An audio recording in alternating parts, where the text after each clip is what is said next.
All right, thank you for joining us. And thank you for joining us for those who are here. And I thank everyone for keeping quiet and not incurring the wrath of God as we are trying to. All right, so what we do is that we take about 5 questions maximum. There's already one question that we must answer. Ayobami, you are here. It's from 4 months ago. Yes. Ayobami, we will answer that your question. Okay? We will answer that your question. I have a feeling he will stop at 10. He will stop watching if we don't answer that question today. All right, so we're going to get that question again. And then there was another question submitted.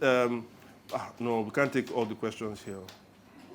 We can't take all the questions. There are people here that need to ask questions. And we will honor the ones that the hair. Live.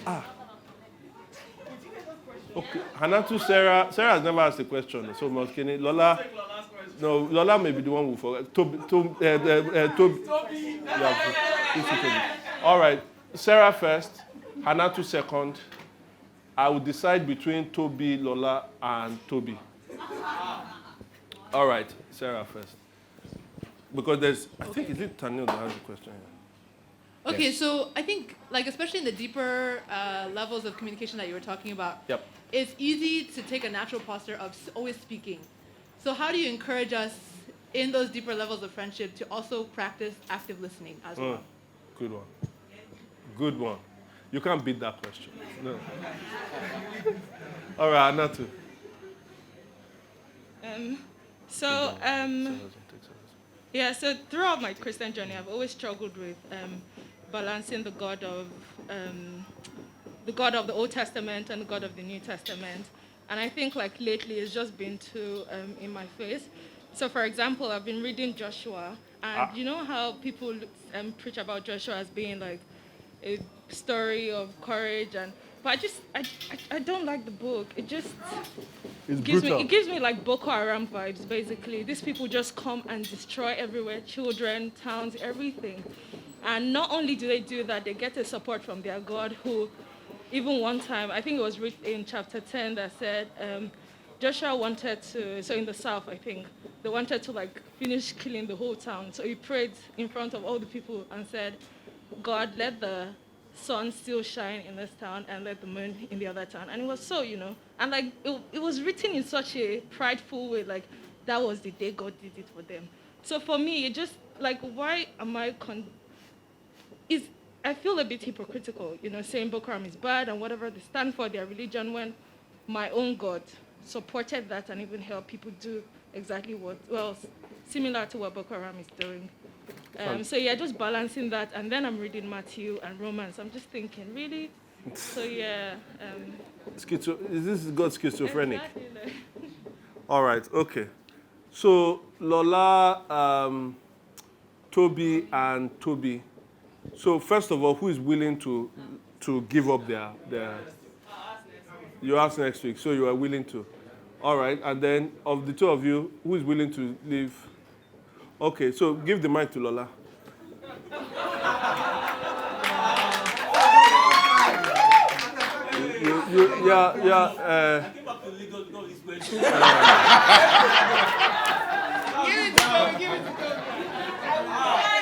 Lola is really, okay.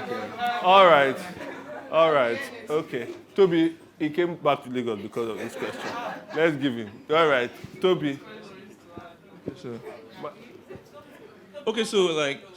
for instance, I have so many non-Christian friends. Oh, I thought you were going to say so many questions. No. Okay, I have so many non-Christian friends, and I kind of feel like I'm the only Christian I know that have like if I have 10 friends. Okay, I don't have 10 friends. If I have 3 friends, 2 of the 3 friends are either non-Christians, they are Muslims or something else. And actually, I don't know if that's like a problem. Secondly, is I caught friends if I'm a level 4 friend to someone, and later I find that that person is a level 2 friend to me, I find out that I just need to cut them off. It's like, if you cannot place me in the same place I'm placing you, like, man, you don't deserve the friendship. So I just kind of cut you off. And then, so the third one is something like, most of my friends, like, I'll tell you, I don't have a level 4 friend. I don't even have a level 3 friend, to be frank. So it's more like, I have friends for business, football, career, politics, and every other thing. But balancing every of those stuff into one, it's more like a problem for me. So actually, I don't know. Like I still don't know even if I've ever had like a friend like four in my life, like ever. So I never had a friend say I was 20. I started having level 2 friends. So I actually don't know like how to balance. Is it that am I That's antisocial or something is wrong with me? So there is a question from Tamil that may be related. Okay. Said, my question is, David Jonathan were deep friends. They believe in the same God. They serve the same God, that is. Is it okay to have a deep friend and not share the same faith? So that may tie in with some of Toby's. That's a good one. All right, so those are the questions we'll take. And Isaiah Bami's question, that question we said, okay, we have to honor that question first. All right. Now, it says, if I were a Christian, sorry, for those online, we want to apologize for the knocking sound. Our landlords didn't let us know they were going to be doing that now. But probably if we can talk to them, Pelumi, if we can talk to them to suspend it, it would be great. All right, if I were to be a Christian doctor and I had a patient with gender dysphoria and they asked for a physical surgery to change their appearance, am I allowed to do it? Or if a mother sees a congenital defect in her unborn child and they ask for maybe pills to abort the child, since my faith goes against such, how am I to handle? Basically, what I'm trying to say is how do we handle things in our workplace that are in contrast to what the Bible says? Do we just leave our workplace or? So, these are ethical questions that we face where many times we are not, when they employed you at your workplace, they didn't employ you to church, right? It's only a few people that work in a church, right? They didn't. Many times we work for people who are explicitly non-Christians. They could be Muslims or some people that just say, hey, I don't go to church, I don't do. Or the people that are going to church and yet are telling you to do all manner of things. I don't know how this is. Okay, no, I'm not going to give that example. All right, so yeah, imagine you are a doctor in the West and somebody said they had gender dysphoria. This is the whole issue. Gender dysphoria is basically the way people who wouldn't affirm the whole transgender thing, like this is your identity, is a way of speaking about it compassionately, I would say, but saying it's probably an illness, it's a mental illness. But in many parts of the West, you're not meant to see it that way. So what does a Christian do? Can you, as a Christian, cook for two people that are getting married that are of the same sex? Can you have, let's say you run a hotel and two lesbians come and they want to rent an apartment. Can you say no to them? You know? These are real things that happen. And I think the answer is it's not straightforward. It's absolutely not straightforward. I think, for instance, how I will respond to some of those things in Nigeria is different to how I respond to it in the States. For instance, in the States, honestly, if I had a bread and breakfast, a hotel, and two gay people came, I probably would still say, yeah, okay, fine. And I disagree. If I was in the States 20 years ago and 25 years ago and that happened, I probably would say no. In other words, when it comes to ethical issues in this regard, it's never totally, it has to be contextual. The law matters. What acceptable norms that have slipped into the society at that point matters as well. I'll give you an example from the Bible. Naaman was a Syrian general, and so he wasn't an Israelite. He was a leper, but he was a great general. The king of Syria sent Naaman to the king of Israel. I heard that you can heal. He said, I can't heal, I'm not God. There's a prophet that's, okay, so he went to Elisha, and went, you know the story, he got healed. But he then makes a request from Elisha. He says, can I take some earth from here? And took a lot of earth, that is sand and whatever, from the Holy Land, the promised land. where the temple of God is. I have now become a believer in your God. But I have a job to do. And God hasn't, and he hasn't said I should come and become an Israelite. I was sent by somebody who actually said I should come and be healed. And one of the things is that I'm the closest person to this king. This king actually goes into a temple of Rimmon, at the time of worship. And I'm the one that actually he puts his hand upon. So I support him. So when he's bowing, what should I do? Is it possible that because I received healing from the God of Israel, and then the God of Israel is above everything, and I can't worship in this temple, but I'm taking this symbolically to show where I truly am, so that when I bow in that temple, I am not bowing to Rimmon. I am doing my job with the king, but I am bowing to the true and living God. You know what Elisha says? Go ahead.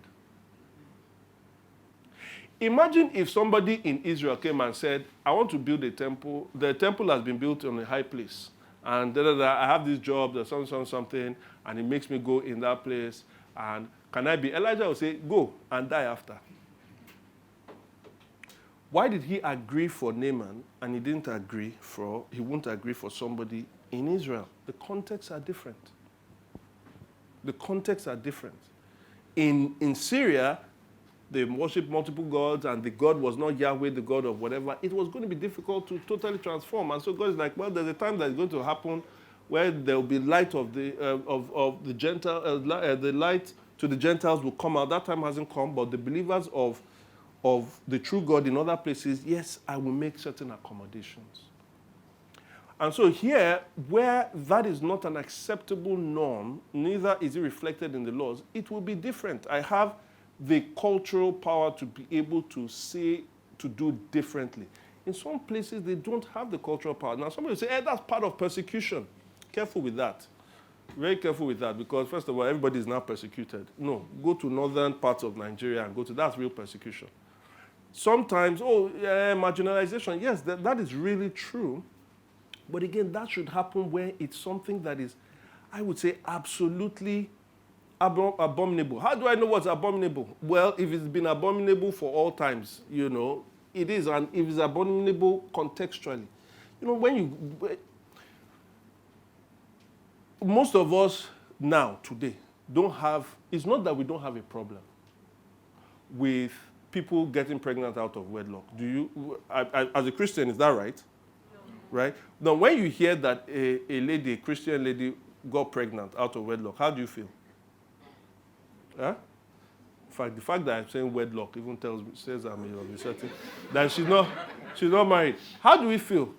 We feel, it's wrong, but, you've seen it happen all the time. 30 years ago, if you heard that's why I'm still using the word wedlock. Okay, I think I was around 30 years ago. If you heard that, is it that our morals have changed? Contextually, things have. So there's a way we don't, so I would say it depends about me. Now, I do feel like if some people feel from a personal conscience perspective, because whatever is not done in faith is sin. From a personal, because when I say it depends, I'm talking, I have to make difference between what is not acceptable for everybody and what is not acceptable for a particular person.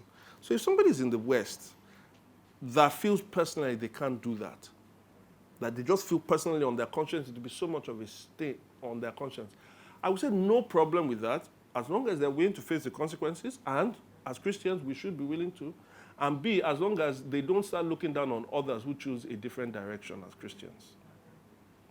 Because it may not be applicable for all. I remember my wife and I, when they were doing a 20-week scan in our first child, and they asked, I said, why are we doing this? And they had to say it, like just in case you have there's something wrong with the baby, and you want to, I think they use the word evacuate or something. They're like, what do you mean? You should not say abortion. Like, we don't want the scan. Don't worry. We don't need it. Now, but it's not like we're going to try. The NHS and that view, the British health system and that view has been there for a long time. So I even know Christian nurses that still work in that. I think they are wrong, but I'll just say that we have to have a little bit of patience in different contexts for how we think about those things. In certain places where we have cultural power, we're able to say no, and then also allow for people who have personal conscience on some of those issues. There are some things I would say, yes, they are totally beyond the pale, totally beyond. I don't think you should go as a doctor to go and abort a baby. I don't think you should. That murder in the US and murder in Nigeria and murder from ancient times is murder. Is the same. I don't think you should do that. But whether you allow a gay person, whether you bake the cake for a gay person, I would say, will you bake a cake for somebody, two people who are non-Christians, man and a man and a woman, girlfriend? If you will, then So it's just not always as simple. All right. So I've taken a long time because we postponed it for a long time, and I wanted to give justice. Ibama, are you happy? All right. Yeah, Okay, I'll take Sarah's question because it's the shortest. That's about active listening. How do you encourage folks to do more of listening when somebody's critiquing your life? Even though I say it's the shortest, it's still very difficult for most people. Communication and active listening is when somebody is speaking. It's when somebody's speaking to us or telling us something, we are paying attention to what they are saying, and we are affirming that we are hearing what they are saying. Most of the time, especially when you're defensive, when you're being critiqued, you are trying to answer back. You are trying to cancel the image the person has of you, and you want to do it very quickly. Perish the thought that I am what you say. And that creates this attitude where you are like, you don't even let them finish. You're just like, no, but no, that I can explain that, that kind of thing. And that makes it very difficult for people to then speak to you. And if you are known to be that kind of person, those kind of level 5 friends will disappear very quickly from your life. So active listening is where you are hearing what they are saying, you are listening, and you're relaxed, and you're allowing the other person to know that you are listening, and you're saying, oh, so you're saying, in fact, they will say things like you can repeat their words back to them, say, are you saying this? You are seeking for clarification. But at that moment, you are not trying to respond. You're just trying to hit me or let me know exactly. And then when the person is done, you then ask for clarification so that you know exactly what charges or what points are being made. And then sometimes you don't even have to respond immediately. You say, can you give me a few moments to process or to think about this?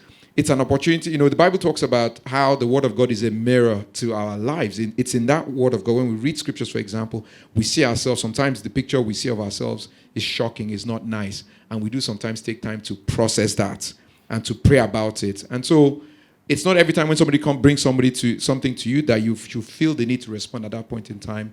You may say, can you let me think about and pray about this and come back to you? But it's something all of us have to do. We have to have that posture that affirms people who love us and who are telling us that they need to have a conversation. We need to hear them out, and hopefully that will be something that will be blessing. That will be a blessing to all of us. Let me take maybe you can take tunnels, and if that relates, the tunnels one that relates to Bizon, okay. You can tie them together, and then I'll take the other part. Yeah, I don't think we can take that one. Yeah, Joshua's on. Okay, so Joshua. How many of us have read the book of Joshua just going through? And how many of us have felt uneasy about that book? Joshua and Judges coming together. Yeah. Right? Anytime we get there in my Bible reading during the years, like, all right, take a deep breath and then move. Let me first say a number of things.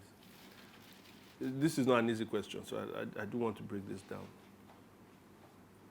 First of all, nobody reads the Bible from an objective or neutral standpoint.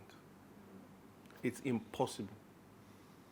Now, we read the Bible, hopefully we grow in trying to be objective as possible. We grow as we do that, as we're more exposed, as we learn more, then certain skills start to fall off. But we don't ever come to the Bible. We are all cultural figures. We are all products of the cultures that we are born in. And we take that to read things. Why sometimes people misunderstand what somebody said. Even though the person said is that you are hearing something else based on how you have always interpreted those things to be. Do you understand that? Many times, so when we go to the Bible, the truth is that, can I just say that some of the things that make us uneasy don't make everybody uneasy? Right? Do you understand? A lot of people 30 years ago, even in this Lagos, not let alone in villages in Nigeria, read those passages and say, good for them. Say, yeah, enemies should die, bad people should die. There's no, do you understand? And I even say this, it's a small thing. There are two very nice books that are maybe for children that are from 7, 8 to about 10. Very nice if you have children in that age range. Buy them. One is called the Jesus Story book, or Jesus Story Bible. It was written by a lady called Sally Lloyd Jones. Wonderful book, goes through the Bible, shows you how all the stories point to Jesus. It's a wonderful book. And it came out, I think, 2007, 2008. And I remember a lot of people in church were raving about the book. So I was like, Mom, once I get my children, I will buy that book for the children. And I did. When Tufumi was born, but it was too, I bought the book. I was like, hey, this is how I'm going to disciple this boy so that he'll know everything about Jesus. Then I go for a conference. I stay in someone's house. And we start talking. They already have children. They have 2 boys. And we start talking about it. And I said, this Jesus Storybook Bible, blah, blah. And I said, yeah, we don't read it to our boys. I said, why? They said it's for boys. It's for ladies. It's not for boys. And I thought about it. And actually, if I show you the book now, even the color itself, you'll be like, yeah, truly, this is a bit feminine. Yes. There's no feminine color. I'm not even going to go down that. People argue that thing. And yet, when people are buying clothes for their newborn children, there's a reason why there's pink section and there's blue section. We can say, social construct, that's what happens. Follow the money. The money is the thing. Buy green. Anyway, buy green. They said buy green. All right. Anyway, it is softer, it is whatever. Anyway, and the way it's written, actually it is. So what did they used to buy for their children? The Action Story Bible.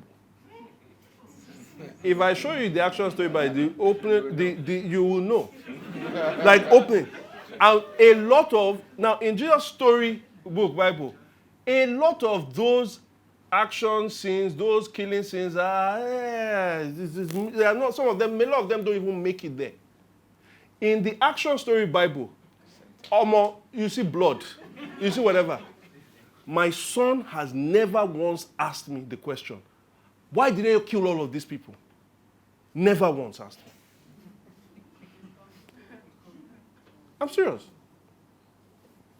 And I'll say this, it's a bit controversial, it's a bit whatever. I'll say this. Men and women are different. We are. We are the same, we are human beings, but we are different. There are certain ways men are meant to, one of the distinctions about men is that we're meant to secure. That's what Adam was meant to do. Not that women can't show security, it's not that they can't whatever, but there's a reason why 95% of gay men, in fact. And you can say social construct, you can say whatever, there is a reason. There's a reason. It's gay men for a reason. It was boys' quarters for a reason. You said what? Holidays, exactly. So now, what I'm saying that, don't get me wrong, what I'm first saying is, just from a gender perspective, generally, I'm not saying that you can't have exceptions. There always exceptions. But I'm saying just from a gender perspective, reading those things, people come, okay. Then you can talk about regional perspectives, like people in the West. Actually, I think people in the West have more of a problem with those texts than actually people in Africa and in the East. It's just true. And that has a lot to do with how we've been enculturated. Then, people in urban areas, people in cities, actually have more of a problem with those things than others. And people of the 21st century have more of a problem with it than the 19th century. So sometimes you always, first question you have to ask is it my bias that is making me read this thing? Because you see, whenever you read the Word of God, how you know partly that the Word of God is the Word of God is that the Bible is the only book that when you read it, it reads you too. As you're asking questions about it, it's asking questions about you. Because it has ministered to people for 2,000 plus years, as in the full canon of the Bible. So, and it has always blessed them. So when we are asking questions of it, which we should, it's also saying, why are you actually saying this way? Now as I say that, that's the first thing. Every time I come and I feel uneasy, I do feel uneasy at some points. But I'm like, Femi, why? Maybe it's you that, and then finally I say this. For all where we think that men, with all our ethical judgment and how we feel like this thing is right, this thing is wrong, this thing, find out how could our parents do this? How could our parents do this? 25 years from now, people will look back at us and say, how could you people believe this? You are so backward. You read some of the things in Genesis, like how could Abraham, and how could they do this to Hagar? How could they do this? Just like somebody asked me, hey, you people have maids from the West. How can you have, don't you people know a thing or two about slavery? I say, yes, we know a thing or two about slavery, and it was you people that came and carried slaves. So don't talk to me about.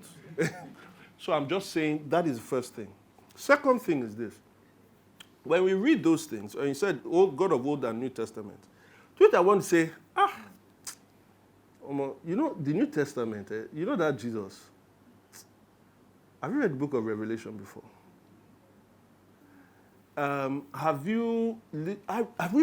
Jesus said, I have not come to the world to bring peace. I have come to bring what? A sword. Jesus says that you Pharisees, you come, the whole earth, you are looking to make a proselyte. And when you've made them proselyte, you make them twice the sons of hell than you. Jesus spoke more about hell than any other person. So sometimes, again, this is how the Bible reads us. When we say that we look at what happened in Canaan, and we're having a problem with that God, and when we look at the New Testament, like, this God is nicer. You know what that says? It says that we feel that suffering in this world is more than suffering in the world to come. Because make no mistake, hell is, if you have a problem with that, then you should have a huge problem with hell. My point is that it's not an Old Testament, New Testament thing, because hell is spoken more about in the New Testament. Are we together? Yeah. Again, this is the Bible reading us. So then on the substance of it, okay. The people of Canaan were horrible people. They were terrible people. The Bible doesn't even tell you half of how they were. They offered child sacrifices regularly. The blood of innocent was just, spilled. A lot of the codes that were written in Leviticus was actually counter to what those people were doing. Does God have the right to judge his creation? You can't read Joshua without reading Genesis first. Who created? When he created, how was the world? It was good. It worked well. Why doesn't the world work well? Because of God. Because of human beings. And if human beings are left to continue the way we do this, you know what we'll do to this world? Right? We'll destroy it. Climate change, all of these kind of things. We are the ones. Right? We will destroy it. Does God care about this world? How will God actually read this world? How will God make this world to what he intended it to become? If you don't remove the evil in the world, it's not going to happen. For everything if you don't remove the evil in this world, it will not happen. If you want to make your house a nice place, you sweep the house. You don't say, I have compassion on the dirt. Do you understand? So God's love, and we did this in the book last year on Trinity, God's love, if God is a God of love, then he must be a God of wrath. Because his love is ultimately what will perfect the world. And so when he sees what is evil, he actually judges it. So you start with a God who not only has the right to judge because he created, but out of love, he should do that. So the people of Canaan deserve judgment. Now, the thing about physical judgment is that there is no formula to it. If you do this thing, God is going to do this. No, there's no formula to physical judgment. God sometimes determines to judge here and he determines not to judge here. He could have judged all the Israelites because they too were evil. But God has said, through the Israelites, the promise of how this world will be delivered is going to come. I didn't choose them because they were better than the Canaanites. I just chose them because I have made a promise to them. So, God judged the Canaanites because they deserved it. He has the right to judge. In the New Testament, as the progression has continued, God does not have a nation that is warring against other nations. Things have moved on. The plan of redemption has moved on. So at this stage of the plan of redemption, there is no need for us to now carry sword against whatever. But when the plan of redemption comes to an end, God is still Jesus. Jesus that we see, is coming back with a sword coming out of his mouth, riding on a horse. He will actually bring judgment to all things. So let's not forget hell. Let's not forget that God has the right to judge. Let's not forget the fact that people deserve the wickedness. But also, finally, let's not forget, anytime we question, and this is finally where I always land. When I question something in the Bible, if you question the morality of something in the Bible, I say, what gave me the right to actually question this thing morally? The only reason why I feel that I should question morally is because I feel that moral objectivity actually exists. That is, there is a moral standard through which we can actually say something is right or something is wrong. If I don't believe that, then my question and my easy feeling is just a feeling. Okay, so if I believe there's an objective moral standard, why? On what basis? On what basis? Unless you have an objective moral giver, you can't have an objective moral standard. You say, why? It's because anytime you talk about evil, evil is always done by a person and it's done to persons. As you question now about the Canaanite stuff, was it not Joshua and the people doing it to other people? You never say, it was so evil for us to kick that chair. Or all of you sitting down on the chair, don't you know that he's spinning the chair? No. It's always from a person to a person. In other words, personhood is intrinsic to morality. And so if you don't have a personal moral giver, you can't have an objective moral law. If you don't have a moral law, then why are you asking the question? Do we understand? If you try to get rid of God's goodness by questioning goodness of what he has proclaimed, that question about God's goodness self-destructs. So we don't solve it by getting rid of God or questioning God's character. We solve it by looking at it, saying this is hard, but saying God does have the right, these people are wicked, and God is going to judge every other evil in hell, which is actually worse, but then God has provided a way of escape through Jesus Christ. And that's how we do that. May I give a little bit of comfort to, if you're talking about Old Testament, the same God in the Old Testament. Remember that just as Israel was used as an instrument to judge the Canaanites, when Israel fell short, the same God of the Israelites moved Assyria and Babylon to judge them. So it's recorded that God is just in that regard. And then when the Assyrians, who were tools of justice, were extremely wicked in the way they judged, what did God do? He judged them on top of it. So again, we see a God who is consistent in his love and his wrath to all creation. I just said that. Let me put that out. That's to what Femi says. All right, Tamil's question about deep friendships outside of the Christian faith. Let me see if I got that correct. Yep. Yeah, the self-same God. Deep question out of Christian faith, non-Christian friends, equality of friendships, and how to balance that sort of thing. So friendship is one of those things I would say, you can find friendships, deep friendships, anywhere. The same way you would say marriage is something God created for all men, not just for Christians. But yet you would then distinguish between Christian marriage and non-Christian marriage. The same way you'd have Christian friendships, or you talked about business friendships and things like that.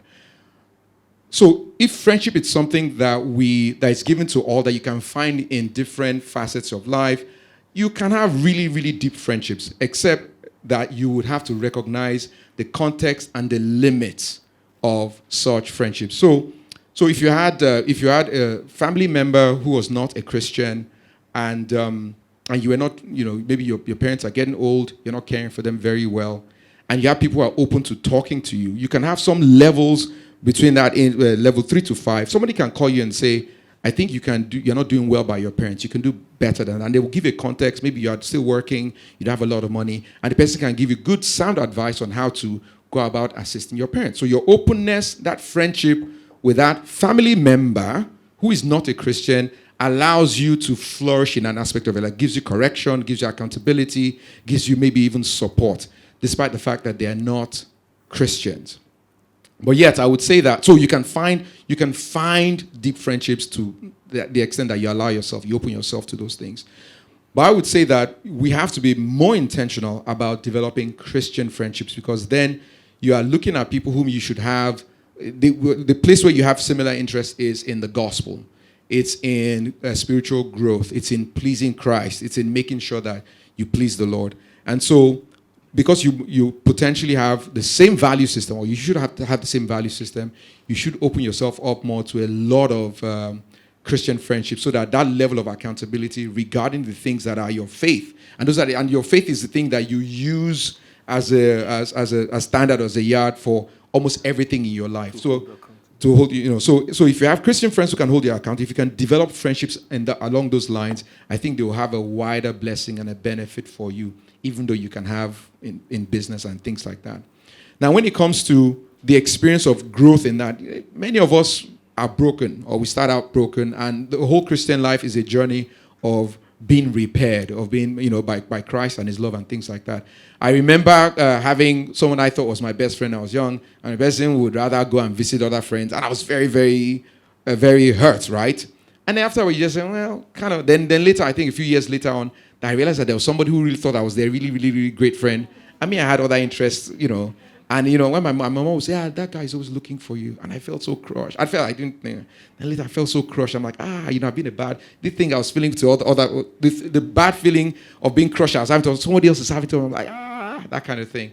So, the best way to do this, you can't always have that sort of equality.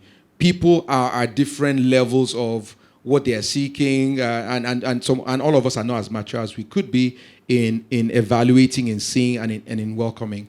But I would say that, and so you can be a bit patient with yourself, arm yourself with knowledge, arm yourself with compassion, and look out for those people who are opening themselves to you, and then you also open yourself to other people. And then, as opposed to this sort of cancel culture that we have today, where you would say, I'm not getting X from you, I'm giving more, I'm going to sort of cancel you, that kind of thing. I think that's not the best way to approach it. The best friendships I've seen, or the best approach to friendships I've seen, are is a way where you are seeking to being a friend to other people. You are open, you are inviting people to friendship. But if you're not getting everything you want, you just say, maybe this is what this person can give at this time. A lot of good friendships, you can have a conversation and say, you don't give me as much support as I expect from you, or you disappoint me at that point in time, and see whether they will respond. But I don't think you go all out and you get up being angry, upset, because there's some bitterness that may be involved, that's typically involved in that type of cancellation. But you can say, this person, we've had a great run, or we have a great run, but there's a kind of friendship that we have. It's level 3, and he may not be able to pass level 3 as far as he is concerned.